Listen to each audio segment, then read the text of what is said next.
Okay, so here's the explanation to the first question, which asked you to derive an expression for the elastic potential energy using a sketch graph of F and X on a spring. Okay, so we want to find elastic potential energy, which would be the work done from the equilibrium position. Hooke's law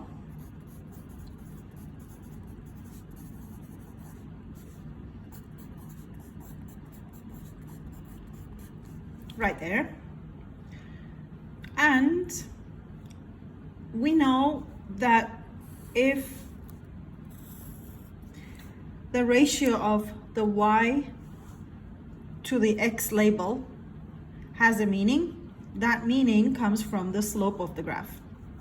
If the product of the y and the x label has a meaning, that meaning comes from the area under the graph. Now we are told to sketch an F versus X graph, and we're looking for the work done. Well, definition of work from mechanics, you have learned that is the force times the displacement vectors times the cosine of the angle between them. But in our case, the force and the displacement are in opposite directions, so the angle between them will be -1, but we're plotting the magnitude of F as the displacement from equilibrium, so this is going to be a directly proportional graph because of Hooke's law. So F divided by X should be -k, but like I said, I'm going to plot the magnitude of F, so the absolute value, which is going to be that graph, whose slope will mean F divided by X, like I said, the Y variable divided by the horizontal variable. In this case, the slope will actually mean this spring constant. If I want to calculate the area under this curve, under this line, that would mean force times the displacement, which is the definition of the work done. But the area in this particular graph, because of this relationship, is actually a triangle.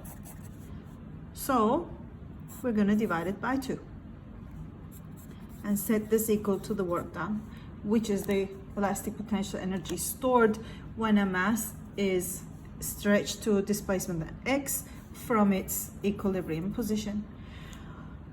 So for elastic potential energy, you can write F times X over 2, but we can even take this a step further because we know F is K times X.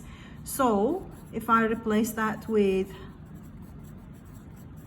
instead of X, I can substitute K times X and another X divided by 2, and this is the elastic potential energy formula that you will find in topic 2 formulas in your data booklet. So this video is to show you the solutions of the 6 multiple choice questions on simple harmonic motion core. So the first question gives a displacement time graph, and it says the graph shows how the displacement varies with time for an object undergoing simple harmonic motion. So we have an x versus time graph. Which graph shows the object's acceleration varies with time t? Well, we know that acceleration is proportional to -x. Acceleration is proportional to the displacement. Acceleration is always in the negative direction of displacement. So this is a negative sign graph, which means the acceleration will be a positive sign graph, which is d. Question number 2, a particle performs simple harmonic motion. Which of the following quantities will be unaffected by a reduction of the amplitude of oscillations? The answer is the period. All of the other ones in these choices will be affected. The total energy will be affected because of as higher amplitude needs more energy, which means the maximum speed will be more because that is the total energy when it's passing from the equilibrium position. The maximum acceleration will change because it is proportional to the displacement. So the larger the amplitude, the larger the acceleration, which means the period will not be affected. The period will not be affected because it will still complete one oscillation in the same period of time. It will have to move more quickly with larger amplitude because it has to cover more distance in the same amount of time, which explains the speed and more energy and maximum acceleration to be increasing. Question number 3. The graph shows how the acceleration A of 4 different particles varies with their displacement x. Which of the particles is executing simple harmonic motion? So our condition for simple harmonic motion is actually here. We need the acceleration to be proportional to negative x. So we need a linear graph with a negative gradient, which means the answer is B. Number 4, for a system executing simple harmonic motion, the restoring force acting on the system is proportional to the displacement from equilibrium. Well, this one is asking about force, F equals ma, Newton's second law, and in simple harmonic motion, acceleration is proportional to the displacement. So force is going to be proportional to the displacement. Number 5, an object at the end of a spring oscillates vertically with simple harmonic motion. The graph shows the variation with time t of the displacement x. The amplitude is xo and the period of oscillation is t. So you see from the equilibrium position, the amplitude is xo on either side, and this would be 1t, or this would be one period of time t. Which of the following is correct for the expression of the displacement x? Well, this is obviously a negative cosine graph. Therefore, the answer is going to be A. Let me explain this. That's actually not a requirement for standard level core material, but I will explain anyway. You will remember from circular motion that the angular displacement is angular speed times the time. So whatever you have as the angle in a cosine function, you can replace that with omega t, where omega is 2 pi over t as given in the topic 9 formulas, which brings us to this function.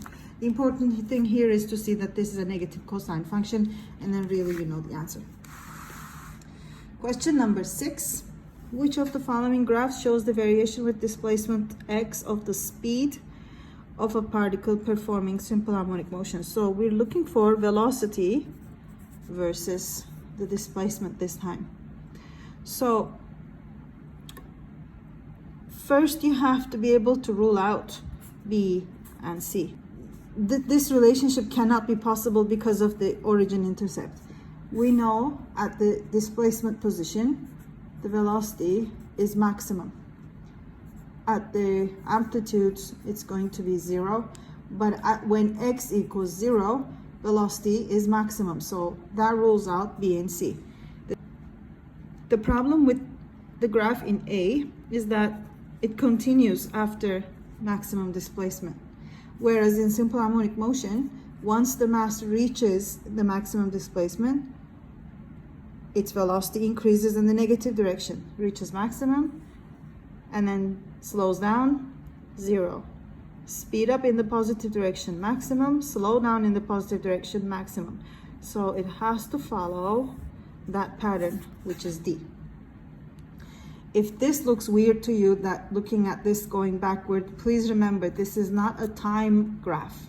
So this graph can go backward. This is basically a picture of what happens to velocity along the displacement x. So this is the equilibrium position, this is positive max, this is negative max. So forward max, forward 0, backward max, backward 0.